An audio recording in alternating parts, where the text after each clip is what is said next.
अकोला शहरातील कौलखेड चौक परिसरात मंगळवारी रात्री मध्यधुंद ट्रक चालकाने धडकांची मालिका घडवत 2 ते 3 दुचाकी आणि 2 चारचाकी वाहनांचे नुकसान केल्याची घटना समोर आली आहे।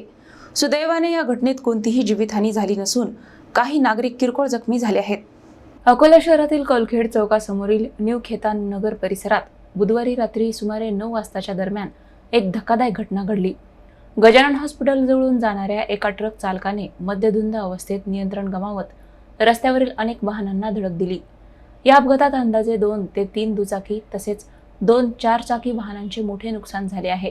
घटनेनंतर परिसरात काही काळ भीती आणि गोंधळाचे वातावरण निर्माण झाले होते। स्थानिक नागरिकांनी तात्काळ घटनास्थळी धाव घेत मदत कार्य सुरू केले।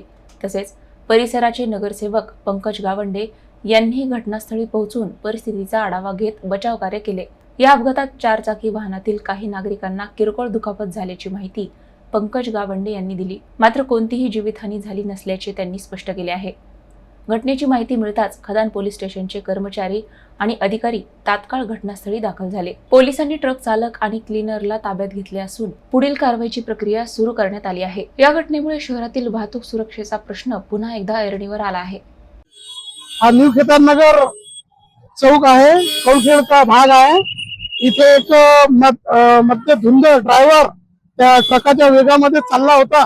त्यांनी काही 2 ते 3 फोर व्हीलर गाडी चालवली आणि 2 ते 4 टू व्हीलर 5 ते 6 लोक जखमी आहेत। काही लोकांना जसे ते ट्रक अंगावर येताना दिसला, कोणी ड्रायव्हर सीटवर बसलेलं होतं उड्या मारल्या, कोणी कंडक्टर सीटवर त्यांनी उड्या मारल्या, टू व्हीलर वाल्यांनी पण जोराच्या उड्या मारल्या।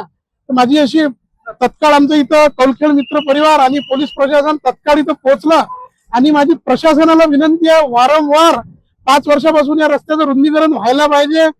167 नॅशनल हायवे अथॉरिटीचे जे अधिकारी आहेत त्यांनी येऊन ज्या काही अडचणी असतील, आपल्या इथे लोकप्रतिनिधी आहेत त्यांची भेट घेऊन त्यांनी तत्काळ त्या अडचणी दूर करतील। आम्ही लोकप्रतिनिधीची भेट घेतली, त्यांना सांगितलं, त्यांनी आम्हाला सांगितलं की 100% या 2 महिन्यात आपलं रस्त्याचं काम सुरू होईल। पण आमची अशी विनंती आहे प्रशासनाला, 2 महिने न करता या 8 ते 15 दिवसात या कामाला सुरुवात करावी। जीवितहानी नाही झाली, पण 1-2 जणांचा हात आणि पाय फ्रॅक्चर झाला, कोणाच्या मानीला झटका पडला आणि प्रचंड टू व्हीलर आणि 4 व्हीलर गाड्यांचे नुकसान झाले। आणि आमचं कौलखेड मित्र परिवार तत्काळ मदतीला धावत आला आणि काही लोकांना दवाखान्यात घेऊन गेले।